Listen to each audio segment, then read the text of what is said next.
What's going on, everybody? And welcome inside another edition of Pay the Bills, brought to you by Picasso's Pizza. I'm Mike Bunn, joined alongside Michael Parham and intern Carson Hayek. Guys, we have a lot to talk about today. Obviously, the Bills coming off a very disappointing blowout loss against the Baltimore Ravens on Sunday Night Football. There's the Stefon Diggs reunion in Houston. There's wide receiver talk about Devontae Adams and Amari Cooper. But the breaking news this afternoon was that Von Miller has been suspended for 4 games by the NFL for violating the personal conduct policy. This kind of came out of nowhere. Obviously, last year we knew about the incident with his pregnant girlfriend. No charges were ever filed as a result of that. So the timing of this, it does come kind of out of nowhere, but this was to be expected eventually. Mike, I'm going to start out with you. What was your initial reaction to hearing the news? And then Carson, you can say what you think about it afterwards. When the news first came down about over a year and a half ago in the offseason of 2023, I was here with Jake Micah. We were reacting to it, I recall, and we both really didn't know how to feel about it. Whether it sort of took the wind out of our Bills fans' sails at the time because it was a lot to take in. Obviously, this is a very delayed reaction, and the NFL has to do their due diligence on this. How they do that, why they take so long in doing it, is a mystery even to certain insiders who are, now commenting on this breaking news. But quite frankly, it was a little bit. It was always on my mind, and anytime Von Miller's name was broached, whether in a positive or negative light, it was always a little bit hard to stomach. Last season, I made a comment to Buffalo Joe Wins on Twitter, that not the Buffalo Joe linebacker. I'm talking about Joe Wins from Queens.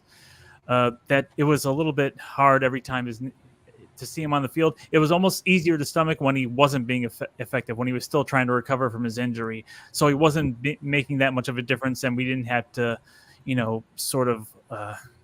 those of us who remember this incident happening and not being disturbed by it, that we were being disturbed by it. And when he wasn't being effective, it was almost like, okay, he's just on the team and we got to wait until something happens where we can find a way to, part ways with him. Now this season, it's almost like that's been, I wouldn't say forgotten about, but it's been sort of left to the side. Not many people have been touching on it recently. And the restructured contract, I think, makes a lot more sense now when you realize he's only going to be losing like a few $100,000 per game as opposed to a few million per game. I think that would have been that was an indication that maybe something that they knew something was going to go down eventually. But it's interesting to note that Tim Graham here is reporting that according to his Bills source, they don't even know exactly why the suspension came down exactly.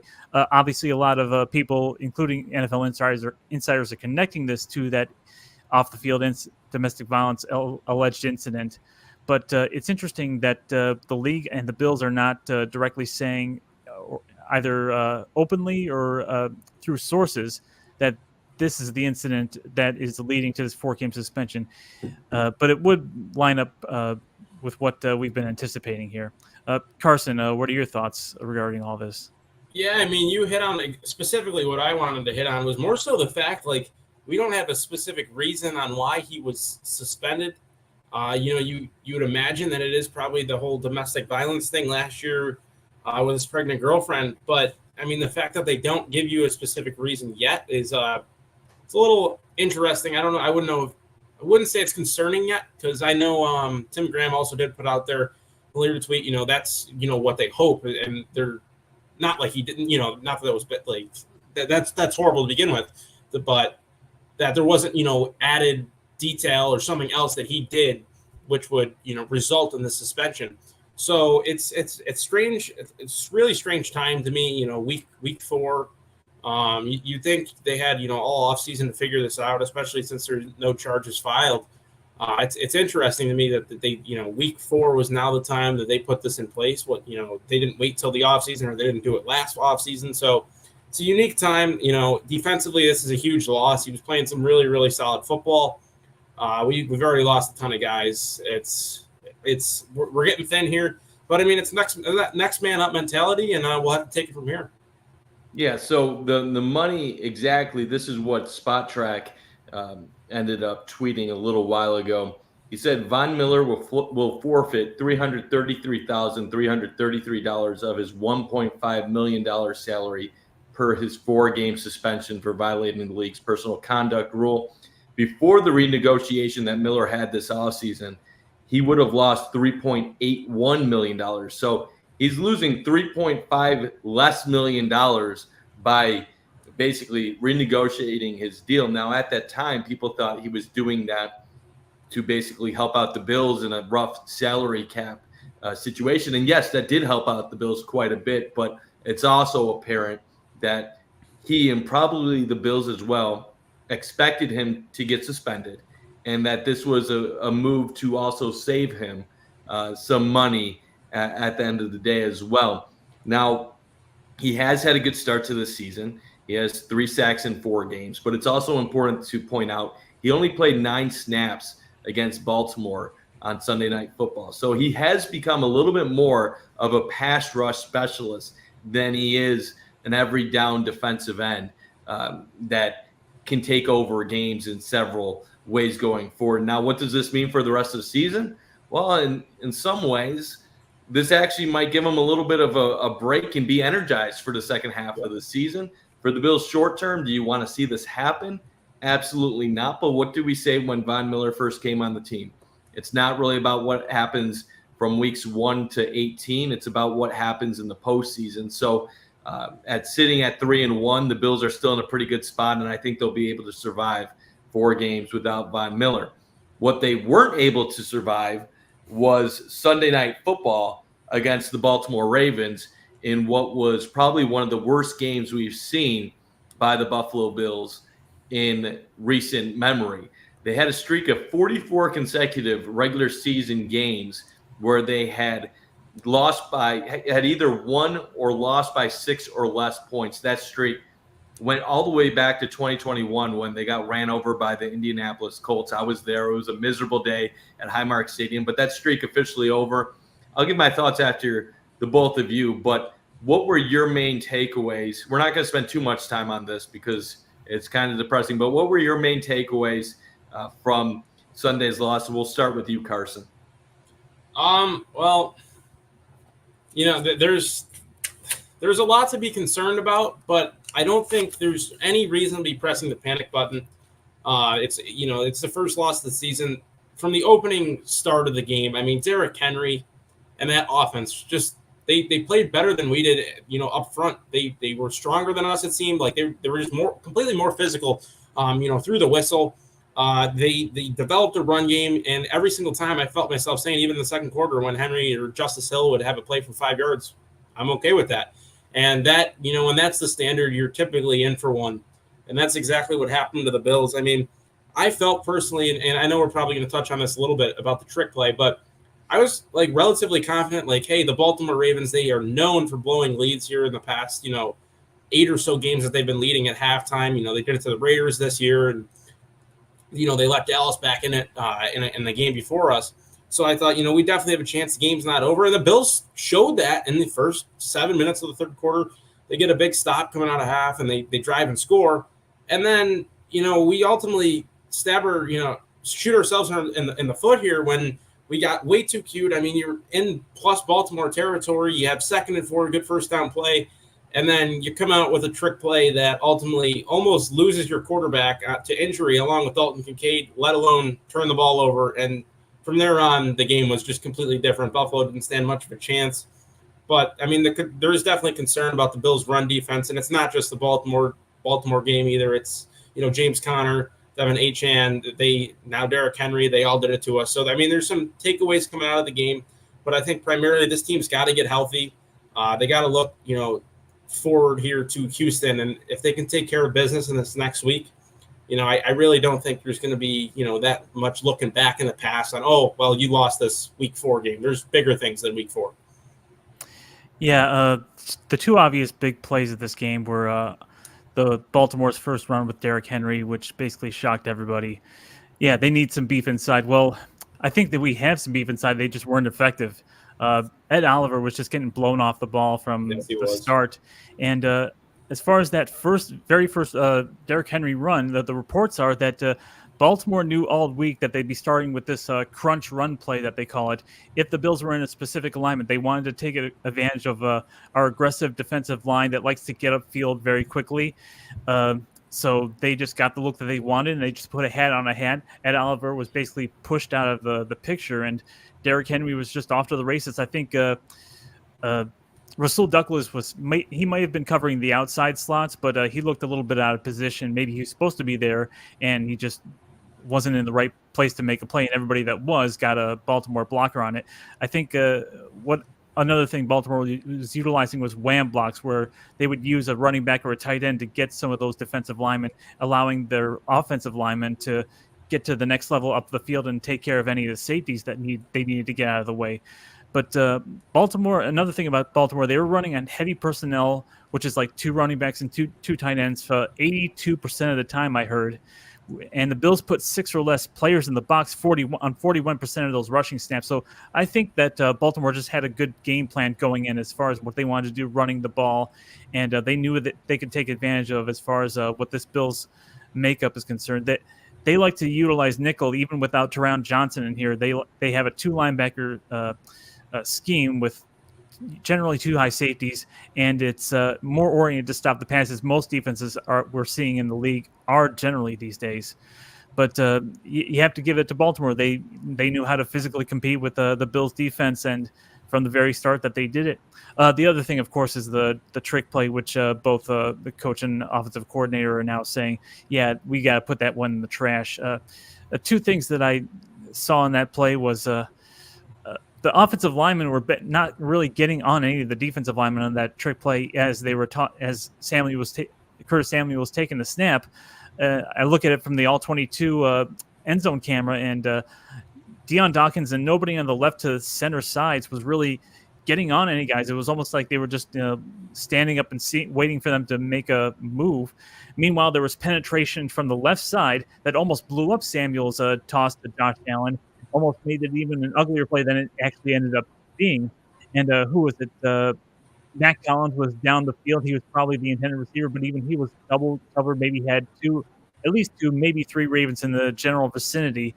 Who knows how it would have turned out if Josh Allen would have been able to, put a rope and him in stride, if he had been able to get the pass off without getting hit. But those are pretty much the 2 defining plays of this game, and especially that play coming at a point where the Bills coming out of the second half stopped the Ravens not once but twice after they looked unstoppable in the first half. One thing that we knew going in was the Ravens like to blow leads in the fourth quarter. This little factoid here: since John Harbaugh became coach of the Ravens, they've blown the most 10 or more point fourth quarter leads in the league. So we knew that they were vulnerable going in. We come back from a 23 lead in the last time we played them. So this was almost like we could see it coming. After we get the touchdown, we get a couple of defensive stops. We start moving a little bit. You could feel the momentum shift. And then when that trick play happens and everything goes to hell, it's like, well, I guess that takes care of that. But I mean, whether it was by 6 points or 16 points or 60 points, I mean, a defeat is defeat, as Marv Levy always liked to say. Defeat, no matter how excused or discounted or explained, is still odious. And this one was particularly odious. So I guess it's best that we just burn the game tape, hope that the defense and offense will make the right adjustments. Get Curtis Samuel in the game, because he has not been producing the way that he has even in the previous years. We thought he was going to be even more productive, utilizing him more than he has been in his previous stints. And all his statistics seem to be going down. He's getting less touches per game, less yards per game, less average depth of target, less percentage of snaps. And he's being utilized more in run plays and trick plays and misdirection plays rather than, getting separation down the field and, having Josh Allen take advantage of that. But I think Nicholas Morrow too. Yeah. Mike Bunk, can we touch on that a little bit if we want to? Yeah, we can talk about everything. First off, Matt, thanks for the comments. Same with you, Kelly. We can maybe talk about Taylor Rapp a little bit later on the show. Is he any good? Well, he's good enough to be a starter. Is he a star player? Not exactly. Mo, thanks for the comments. We're going to actually talk about Amari and Devontae later on. And Matt, always love when you comment and watch the show. My quick takeaways was the vibes just weren't there for the Bills on Sunday. Sometimes you just know going in, it's just not your game. And the very first defensive play of the game, an 87-yard touchdown run for Derrick Henry. And honestly, I knew at that point it's going to be a long night for the Bills. And I picked the Bills to lose. I thought they had a chance, but the real breakdown is this. The Ravens can do things against the Bills that not many teams have the ability to do. They have the ability to run the ball, be physical, and force the Bills basically out of what they do best, which is their nickel defense. Against most teams in the league, the Bills can stay in their nickel, and they have the ability to at least be adequate stopping the run. They don't need to be a top 5, top 6, top 7 run defense, but as long as they're top 15, it's good enough to where they can get stops. They can focus on stopping opposing passing attacks, and they'll be okay. But when you go up against a team like Baltimore that can just hammer you and consistently get 6, 7, 8 yards per carry, you're setting up second and short all the time. And there's no way you're going to stop Lamar Jackson and the Ravens offense if they have the ability to throw out all their tricks against you. And that's basically what the Bills encountered. They encountered a Ravens offense that they had no ability to stop the run game. They were undersized defensively. That's always the case, but it doesn't always end up being an issue. Against the Ravens, it's a huge issue. That offensive line is great at run blocking. Henry's tough to take down. Hill is good as a pass catching running back. And then what you saw in the beginning of the second half is they started being aggressive, which it worked for a possession or so. But then once the Ravens adapt to you being aggressive, well, then they can expose you in other areas. And that's when Lamar starts getting you in certain places. So just a really bad matchup overall for the Bills, in my opinion. And they could play this game 3 months from now in Buffalo, and I still think it would be a bad matchup for the Bills for several reasons. The fact that the Bills even felt they had to put Nicholas Morrow in the game tells you how concerned they were defensively, that they really didn't feel confident in what they had in their linebackers. Against a team like Baltimore that can really run the ball, you need your linebackers to bring their A game. You need your safeties to be very involved. And if we're being real, without Terrell Bernard, without Matt Milano, with Rapp and DeMar Hamlin back there, that's the weakness of your team. The Bills' weakness is the middle. And in Ed Oliver, he's a great defensive tackle, but he's more of a pass rusher. He's not a good run. He's not the greatest run defender. So Baltimore just attacked the Bills in their weaknesses, and those are the strengths of Baltimore, and they just didn't have much answers. I guess what was more surprising about the Bills overall was how poorly they played offensively. The offensive line was atrocious. The receivers on the Bills gave Josh Allen very little help. We can talk about the trick play. Maybe if they don't make the trick play, they can build some momentum and still make it a closer game. And then who knows, if they score a touchdown there, it's 21-17. Maybe it's a different game down the stretch. I still don't think the Bills defense had answers to stop Baltimore the rest of the game. I think Baltimore would have won this game regardless of that, what happened. Even if they had Terrell Bernard, Matt Milano, Taron Johnson, I think the Bills lose this game. And ultimately, this was one of those games where when Josh Allen is rolling to his right, rolling to his left, there weren't guys down the field there to make plays for him. And you know what? Stuff like this happens. As Matt said right here, let's not panic. Move on. Everything's in front of you. Buffalo Joe couldn't play the role out there covering Justice Hill. You're right. No one really was going to be able to do that. And at what point do we see Cole Bishop and Mike Edwards? I think Cole Bishop possibly soon. Mike Edwards, he's been inactive. They obviously aren't super high on him at the current moment. But ultimately, it's not time to panic. It's one bad game against one of the elite teams in the NFL on the road in prime time. And Lamar Jackson, since he's joined the Ravens in recent years, has gone something like 9-1 in prime time at home. The only loss being against Kansas City. There's a reason why they are so dominant. They're just a really good team.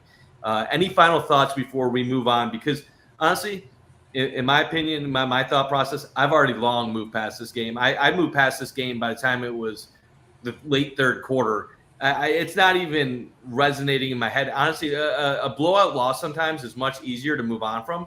And here's a little thing for you. I don't have the exact number of games, but when the Bills lose by double digits under McDermott, they typically have a really good response and typically have normally a good margin of victory in their next game. So I feel pretty confident they're going to get back on track against Houston. But any final thoughts on the Baltimore game by either of you guys?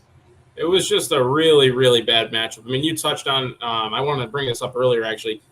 For a team that comes out in nickel as much as the Bills do, and a team that, against a team that prides themselves in punishing you in the ground game, and they live and they die by that, they're going to run it 35 times a game, whether you stop it or whether they're having success.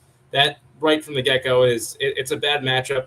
Bills are undersized. They rely on a lot of speed and athleticism on that defense. And when you're playing a guy like Derrick Henry, followed up by the speed and agility of Lamar Jackson, good luck.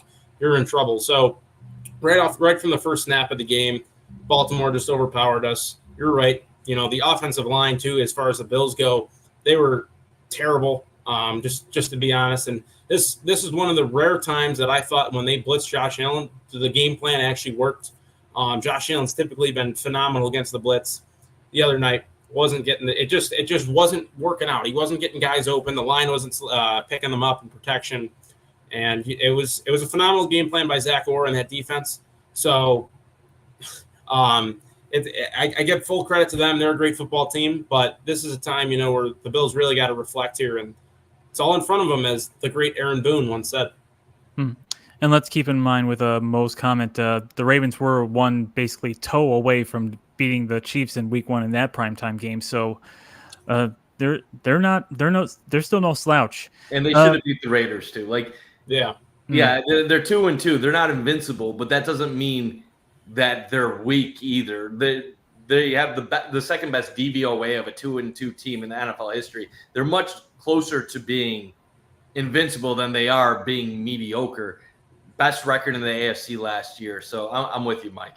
If we're going to touch on the possible wide receiver targets that are available for the Bills for trades, did it seem like to you guys in this game that traditionally teams have been defending like all the great quarterbacks in this league, Mahomes and everybody else?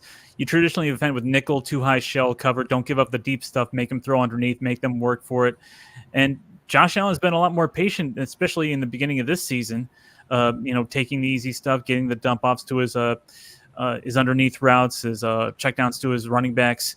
And did it seem like the Ravens were actually doing the opposite, like trying to take away the run after the catch for the underneath stuff and daring Josh Allen to throw it deep, and he couldn't find anybody available, like in years past where he had Diggs or a John Brown or as limited as he was, Gabe Davis could stretch the field. Now that he doesn't have any of those options, and then we basically have a wide receiving corps full of slot receivers, which can work well in certain games, but didn't work so well today.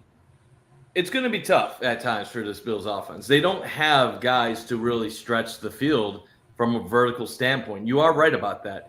There is a bunch of slot-type receivers on this Bills offense. And you know what? Against the modern NFL defenses, that's probably the way to go. But there's going to be times you're at a disadvantage. And the Bills are not used to playing from behind often, especially by double-digit points. And when pressed into a situation where they have to make explosive plays, it was kind of reversing course. The Ravens were kind of doing to the Bills what the Bills like to do to other teams. And we're going to talk about Devontae Adams and Amari Cooper in just a second, but receiver play is a concern on this Bills team. I like Khalil Shakir a lot, and he's been very valuable early in the season. I think Curtis Samuel will have a bigger role as the season goes on. I'm a little concerned that they've basically made him into a gadget guy at this point. I thought you'd see a little bit more at receiver from him. I didn't expect big things from Keon Coleman this year, so what we're seeing is basically what I expected. Matt Collins kind of the same way. MVS, I'm surprised that he hasn't been utilized much at all. I know he's the number 4 receiver, and you don't expect much from a number 4 receiver. Dalton Kincaid, expected a little bit more. So overall, I would say the passing game is a little surprising, but should we be surprised? Before the year, the over-under on Josh Allen's passing yards was about 3,800. And I always say Vegas knows. And so far through 4 games, we're really not seeing the Bills really utilize much of a downfield passing attacking. I'll say this now, and we'll say it later. The Bills could use Stefon Diggs on their team right now. They could use it. Now, we understand why he's not here, but it's something where there is something missing a little bit from this offense. Now, that's not going to be it's not the end of the world.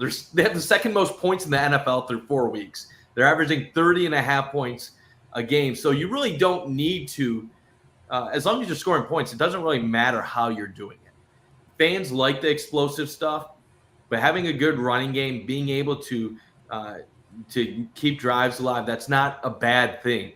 But it definitely is taking time to get used to. And when you have a bad performance like what they had against Baltimore, it'll get the overreactions quickly. But Carson, before we go to Devontae and Amari Cooper talk, what are your thoughts about the receiver room and how they looked? And do the Bills need to have a change? And I do want to give to a few comments to Nicole putting up her tickets because her daughter is sick in the hospital. So we can't make it. If anybody's looking for tickets, reach out to Nicole.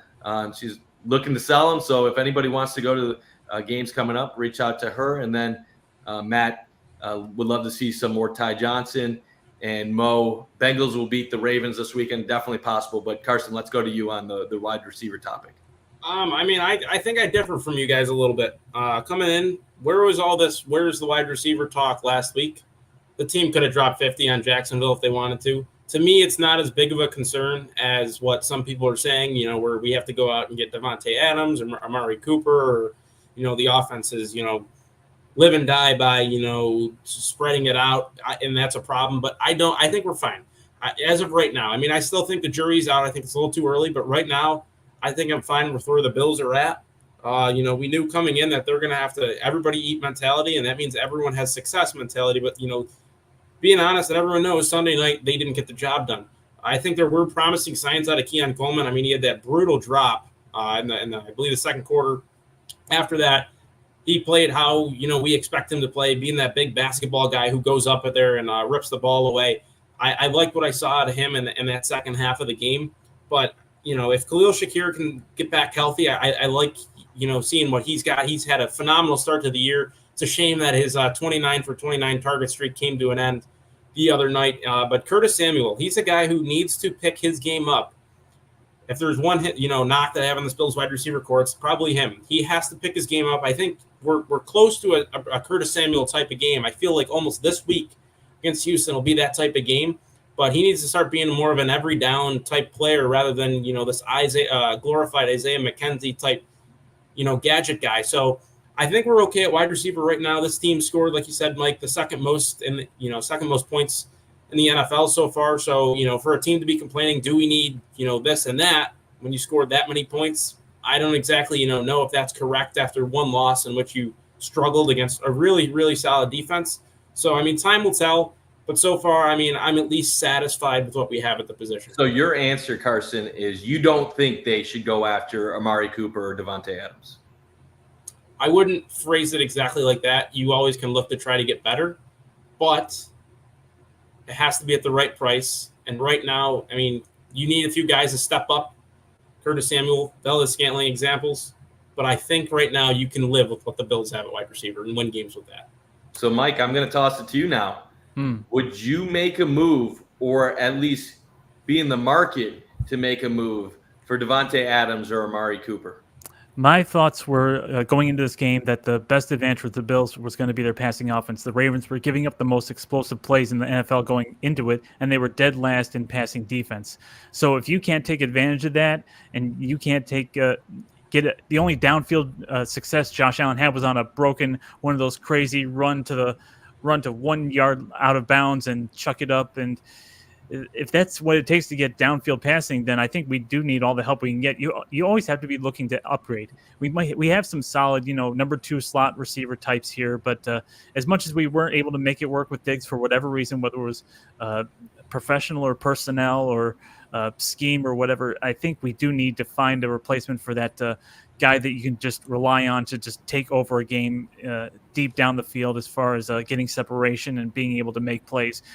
They probably thought Dalton Kincaid was going to be that guy, and maybe the defenses are just keying on him. We were seeing them, double teaming him, even triple teaming him from week one, and maybe taking Kincaid away is not what the Bills were expecting, and they don't seem to have many other options. Coleman's starting to come into his own. He's starting to have chemistry with Josh Allen, with Allen being able to know where to throw it, and Keon figuring out how to catch it. It looked like he was indecisive on that one ball, which shoulder he should catch it over. My short answer is, let's upgrade the receiver core any way we can, however Bean thinks is best to approach it. I'm kind of in between right now about the Amari Cooper, Devontae Adams. On Adams, I'd love the talent. I just don't think it's realistic. He's going to be 32 in December. You just got rid of a receiver that's getting a little bit older. Devontae's even older than Stefon Diggs. He has 2 years remaining on his contract. It'd be very difficult for the Bills to fit Adams' contract in Buffalo, especially this year. They would basically need the Raiders to absorb cap space. And in doing so, you would have to give up a premium asset. Right now, they're saying the Raiders are asking for a second-round pick and a little bit more on top of that. If you try to get Devontae Adams in Buffalo, and they're saying the Raiders have to absorb cap, you have to assume it's going to be more than a second-round pick. Are you willing to give up a first-rounder for Adams? To me, that answer is no. Are you willing to give up a premium player on your team right now? My answer to that would be no. So it's hard for me to find a realistic path to where Devontae Adams makes much sense. I love the player, but I don't want to really pay him for the 33, 34 years of his career. And so then you get to Amari Cooper, and the Browns just redid some stuff with his deal that make him much more tradable. I think you could salvage something out of Amari Cooper. Now, am I begging for it? No, I don't think it's something the Bills have to do. I'd be okay with it, but I don't think they have to make a move at receiver. I think a lot of this is just reactionary to an awful performance in which they didn't do much offensively, and watching through 4 games, this team kind of having more of a running identity than a passing identity. And I think it's shocking some of the fan base at this point because they're used to the explosiveness over the last couple of years. And they don't really realize that a lot of that isn't happening across the NFL. It's not just the Bills. It's everywhere you watch. You watch Pat Mahomes. The Chiefs aren't making explosive plays. The Chiefs are struggling to get the ball in chunks. They're winning games, but that's also because they play very well complementary football. They make big plays in big moments, both offensively and defensively, and they have good special teams. So if they can make something work for Amari Cooper, I'd be in favor. But would the Browns want to trade him to an AFC team if there's an NFC suitor? That probably plays a role as well in all of this. And then I also get back to the Bills did so much this past offseason to basically give them financial flexibility moving forward. And do the Bills really want to give all of that up during the middle of the season to chase a Super Bowl during a reset year where the odds of winning one probably are at the lowest they've been in the last 4 years? So a lot of the reasoning behind their offseason moves was, let's get better cap situation. Let's get a younger roster. Let's build the new core around Josh Allen so he can have multiple runs at a Super Bowl the next 3-4 years. Does getting a 32, 33-year-old receiver really help that? To me, it doesn't. So long term, it doesn't sound good. I mean, like I said, I don't want Bean to just pull the trigger on anybody. I want him to take a look at all the options that are available at the very correct. And I think that's why the offseason makes the most sense to make a move like that, where you can settle down after the year and kind of figure out what do we need offensively. Because right now, do we really even know what the Bills need offensively? We know that Shakir is more of a slot guy, that Samuel is a gadget person. Keon is going to be physical on the outside, but he's never really going to be the guy that separates. We know at tight end, they have a big physical guy in Kincaid.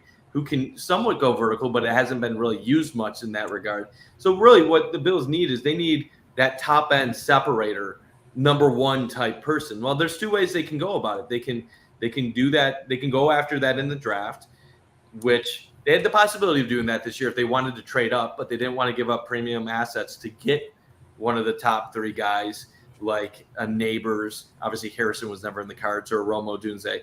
What I think is in the cards this upcoming offseason is a big splash move at either a receiver or getting another defensive high-end guy like a pass rusher or another corner or something like that. With the money that they're opening up, I would expect them to bring in a high-end caliber player in free agency or via trade, because they're going to have the ability to do that. And I have a gut feeling that receiver might be in the cards. A lot of people wanted Brandon Ayuk and all these other guys last offseason, and we're constantly told the salary cap isn't real.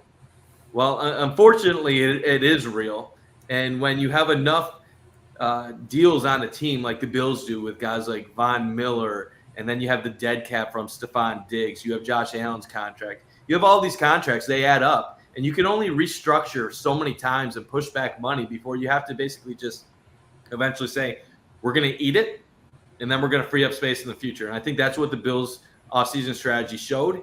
And it's tough to say this to a fan base that has expected Super Bowls or to be contending for them in the last 4 years. But this is kind of like the year you just accept it. You accept that you're not as good as what you typically are. But knowing if you have the patience and the ability to not pull that trigger, you're opening up another 4 to 5 year window afterwards.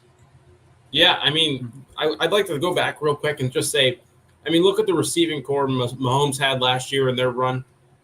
In my opinion, I think the core that we have right now is better than what they had. But I mean, you're exactly right. This is a year where I think they're trying to reset. Although I find this funny because last week, we were talking about, are the Bills so back? But we aren't as back as we thought we were back. But this is a year where I think they reset. This offseason, I'm really not looking forward to, but I'm curious in what they can pull off, because they're going to have some cap flexibility that they haven't had for these last 5 years. And if you can go out there and maybe get a guy, a big fish or two, who says, you can't get back to where you were, if not better.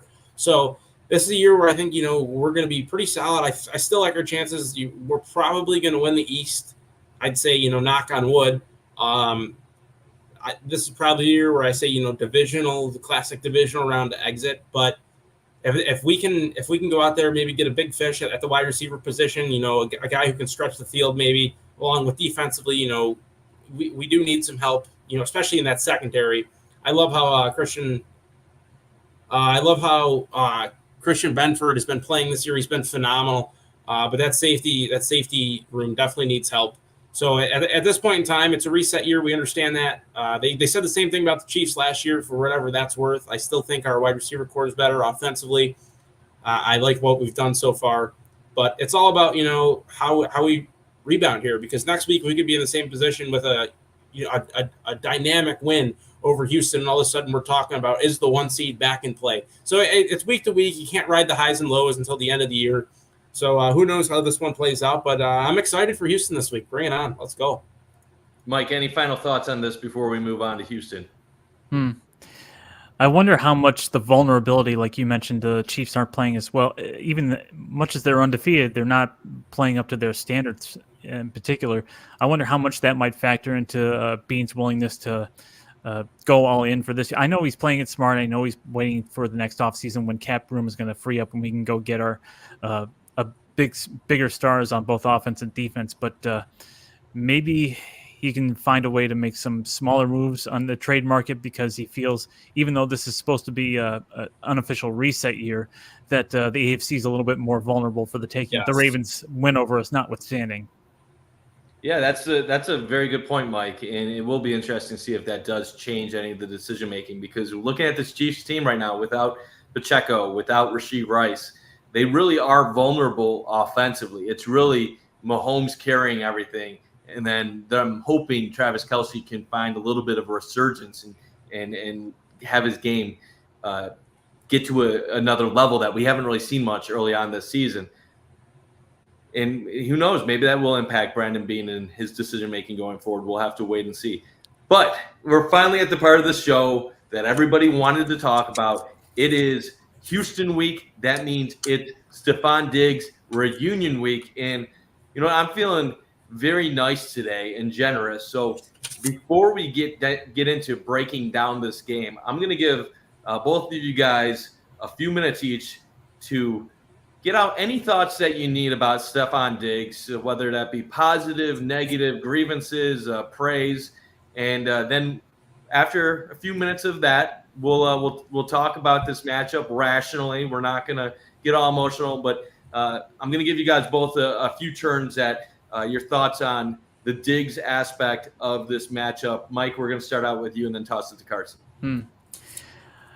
For those who don't recall how it went down afterwards, at least, I recall that only Deion Dawkins was the only guy to really mention, like on a social media setting, Diggs' departure and basically sending him a well wish. Everybody else was kind of radio silent on the matter. And only until this recent past week where people have been trying to interpret Josh Allen's comments a certain way, and he had to somehow go out and sort of correct everybody on what everybody thought he meant, saying, I still like 14 and everything.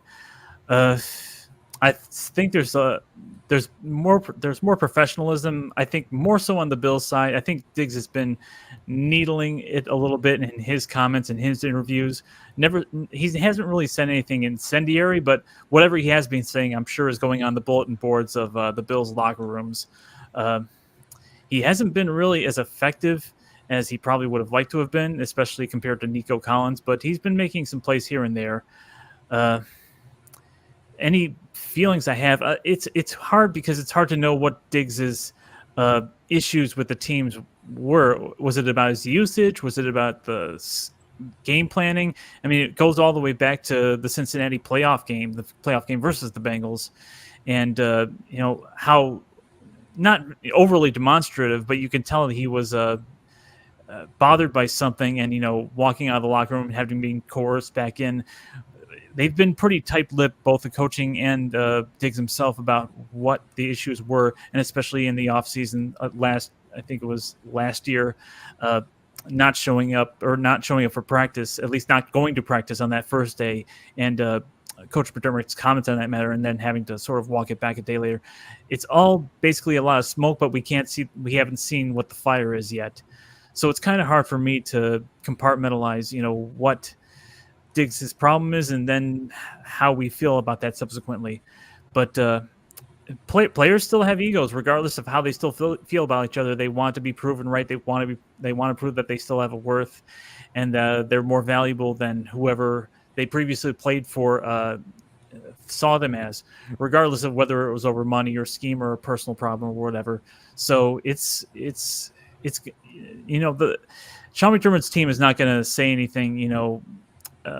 They're going to internalize a lot this week. They might make some comments after the game, but nothing too outrageous. But I think Josh Allen in particular is going to have to make a lot of diplomatic comments this week, and we'll see how it plays out. Carson, what are your thoughts? You bring up a lot of good points, but to me, I'm almost Diggsed out. We've talked about this guy. This is like episode 12, where the name Stefon Diggs has come up in a Buffalo Bills podcast, and it's been like 8 months since we've traded him. So, I mean, for me, I'm kind of over the situation. Phenomenal player. He'll always have a place in my fan kingdom of players and my childhood of when he was really the bridge that got the key piece of tile that got us across the bridge. To be, a consistent contender in the NFL. So the offense, I think, would probably be better with Stefon Diggs right now. One would have to think.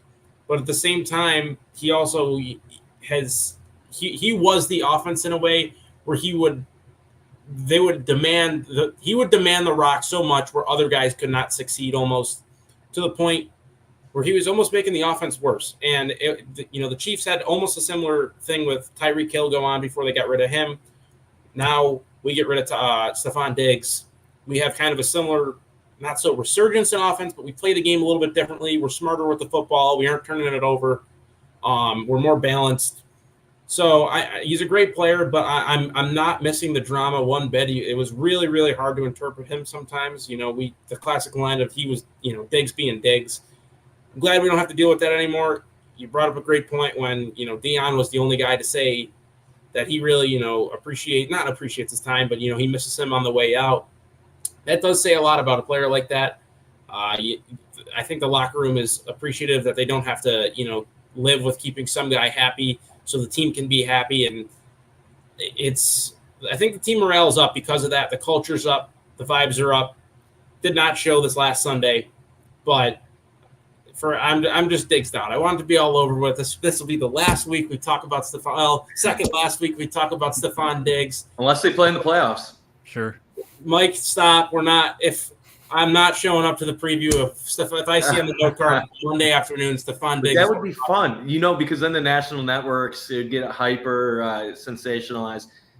This is what I'll say, Carson. I'm tired of it too. I've talked about it a lot. We all have talked about it a lot. We're probably going to get comments saying, why are you still talking about it? Well, this is the last time we really can talk about it before it no longer is relevant going forward. All I'll say is this.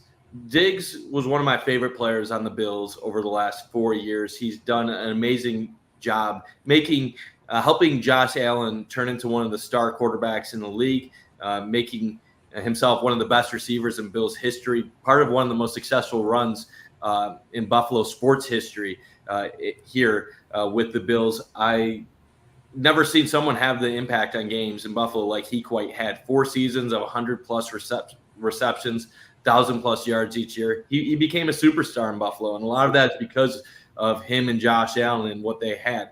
But all good things come to an end.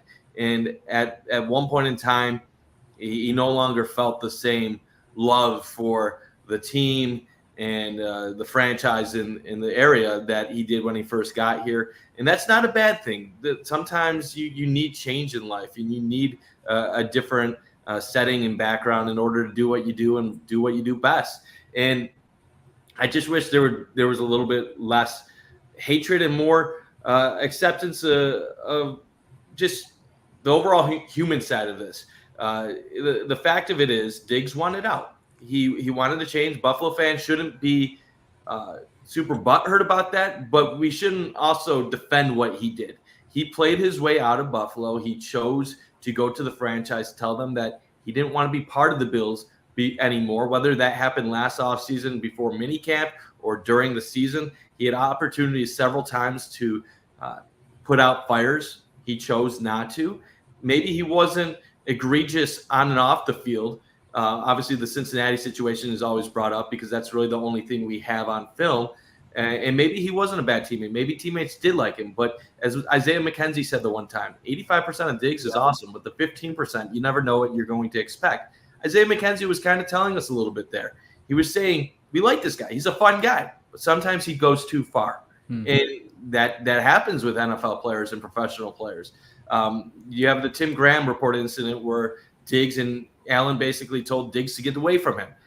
There's whatever after the trade where I had said, I was told by people inside the locker room, and of course we get doubted because we're train wreck, but I was told by players in the locker room that Diggs wanted out. And people are like, oh, like, what are you talking about? You're just trying to add flames to the story. Well, then Diggs goes in GQ and said he forced his way out of Buffalo. So, oh my goodness, Trainwreck was right. We actually not to mention a lot of people owe Stephen A. Smith apologies, right? AJ, I'm going to tell them how I really do appreciate the comment, man. But it does. He wanted out, and the Bills also had a similar feeling. They also wanted to move on. That's why they've been talking about everyone eats. It's not meant to be a diss at Diggs, but it is meant to be a new philosophy on offense. We want to spread the wealth. We want to have the freedom of getting everyone involved. And so far, it's worked really well. So there shouldn't be sour grapes on either side. They're all going to say the right things in front of the media. They're going to act mature. But I think there's been subtle little things throughout that kind of tell you how they really feel. Like when Josh Allen is asked, do you miss Stefon Diggs? And he doesn't really go on with a long speech about how much he loved him. Diggs and Allen, they will always say how they like each other, and they should like each other. They both propelled each other's careers. But at the end of the day, Diggs is a Houston Texan, and he's on a very good team, a team that is probably going to win the AFC South and have a chance at making a run in the playoffs. And the Bills are still a really good team without him, and they're a team that's going to be expected to make a run and win the AFC East. So both teams, both sides are going to be winners in the situation, and that's the way I look at it. No reason to be feeling hatred for each other. It's not like Diggs came out and said Buffalo sucks and I hate the area. This doesn't seem really personal. It feels like more it ran its course. So, guys, we got about 10 minutes left, maybe less. Let's talk about this Houston Texans game. This is a big ball game. Coming off a blowout loss against the Ravens, you need to bounce back. It's on the road. They're a 1.5 point underdogs. The Bills are underdogs once again on the road. What's the vibe right now? How are you guys feeling heading into this ball game? I can take it. Okay. So I mean, I'm very confident in this Bills team. I think, especially you brought up the stat earlier, this Bills team, when they rarely lose big, they come out firing. So I think, yeah, tell me, AJ, let's go, man. So I'm excited. I'm confident about this Bills game. You brought up how it wasn't personal, but at the same time, you know that they have this game circled. Diggs has this game circled. So no matter what they say, I don't care who says what in the interviews this week about them saying it's just another game. It's not another game. They have the game circled. Diggs has the game circled. This is a game that they're going to want to come out and prove something to, hey, Stefon Diggs, we don't necessarily need you anymore. Diggs is going to want to say back to Buffalo, you guys, I was a major key in your offense. You guys wish you still had me. Separate ways, and then after that it should be over with. But this is a game. If there was ever a time to be motivated to come out on a regular season Sunday, it's this one. There's a lot, defensively that Buffalo's going to have to look out for. Nico Collins, phenomenal player. I think he's better than Diggs. He's a guy who puts up double-digit receptions each week. Is almost a given to go over 100 yards. You're going to have to watch him.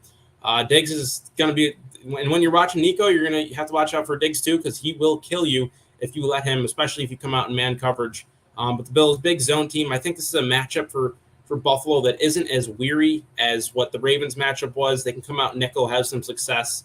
Joe Mixon, it looks like he's probably going to be coming back this week, which is, I guess, unfortunate news for the Bills, because he had a solid start before he got banged up a few weeks ago. But offensively, the Bills, there's no excuse, for them not to bounce back this week. Texans defense overall, they're fifth-ranked defense. They're a solid defense. They don't allow a ton of yards, but they're 22nd in scoring, which really stood out to me because their red zone defense is 28th.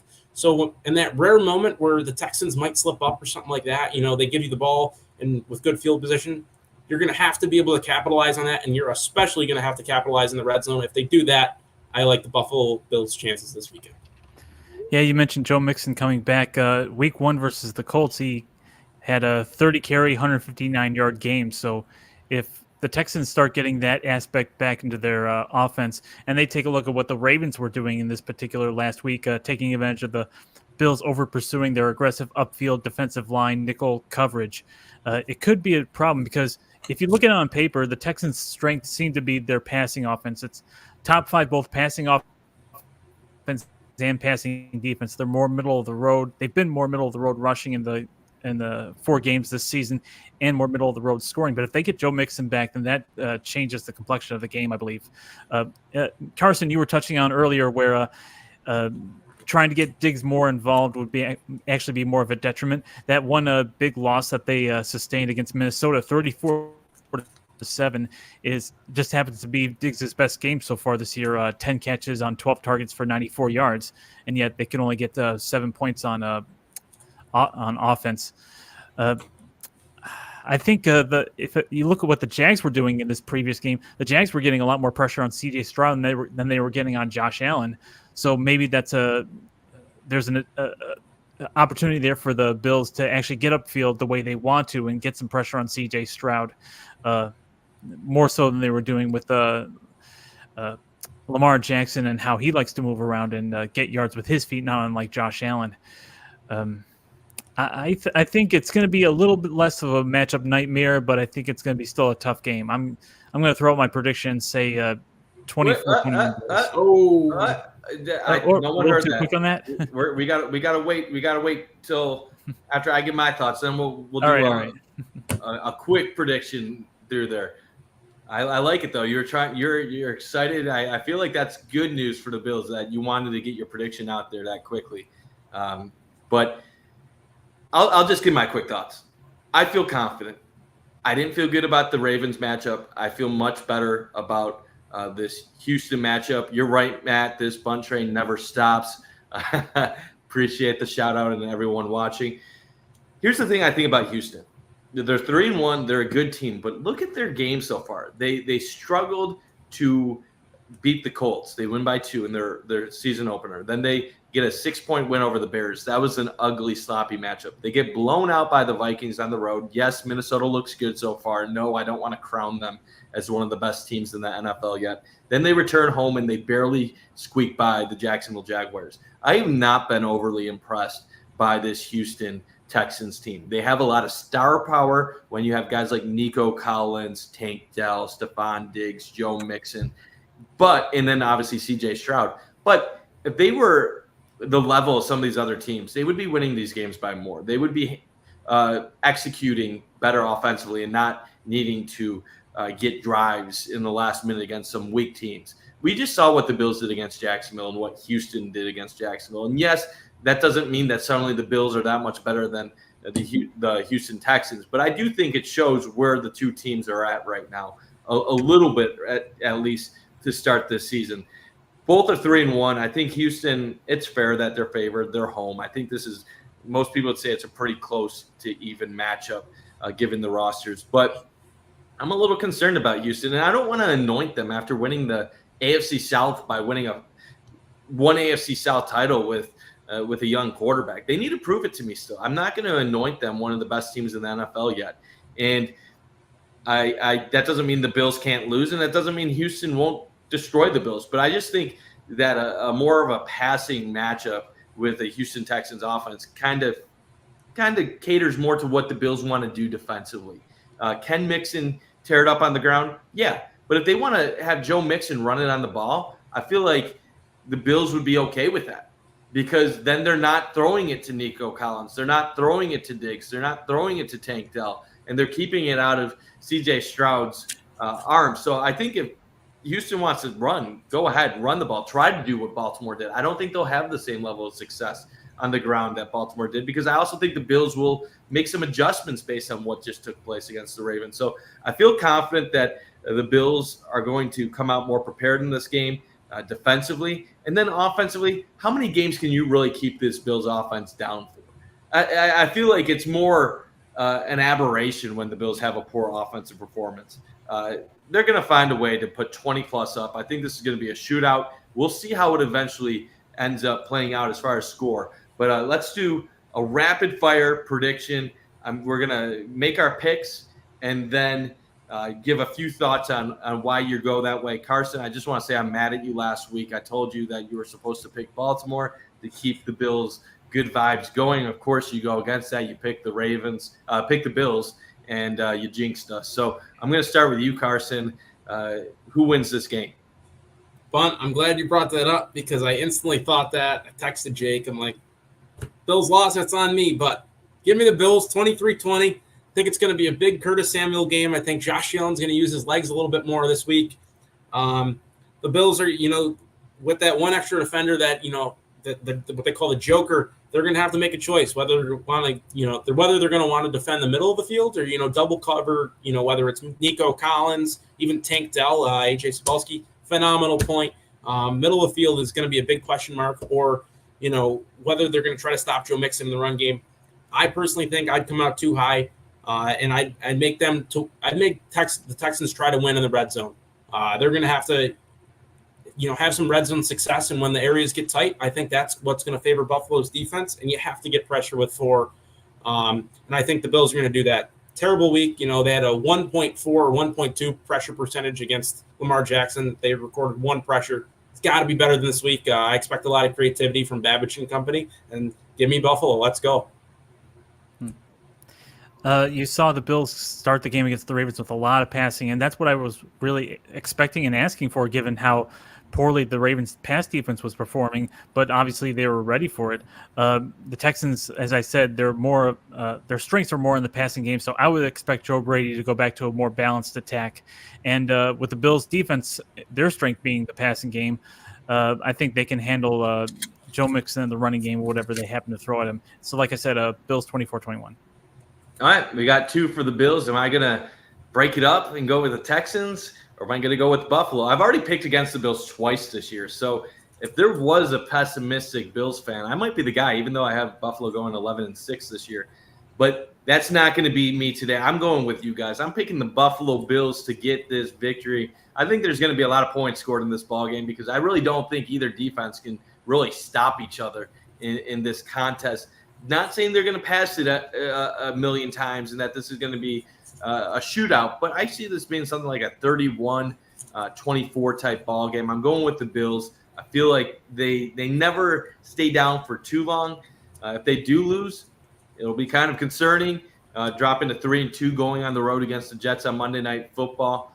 But luckily, the 3-0 start gave them a little bit of room to not necessarily struggle, but they can afford to lose this if they obviously you don't want them to, but they could afford to lose this game. But I'm going to pick the Bills 31-24.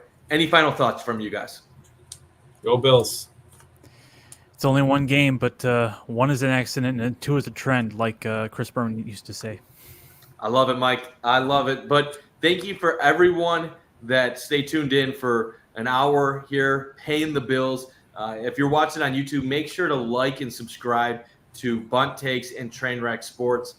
Every subscription really helps us out. And make sure to pay attention to us on Facebook, Instagram, where we're rapidly growing, Twitter, and then we have all of our handles here where you can check out all of us on various platforms. So from everyone at Pay the Bills podcast, go Bills, and let's hope the Bills can get a victory on Sunday against our former friend, Stefon Diggs.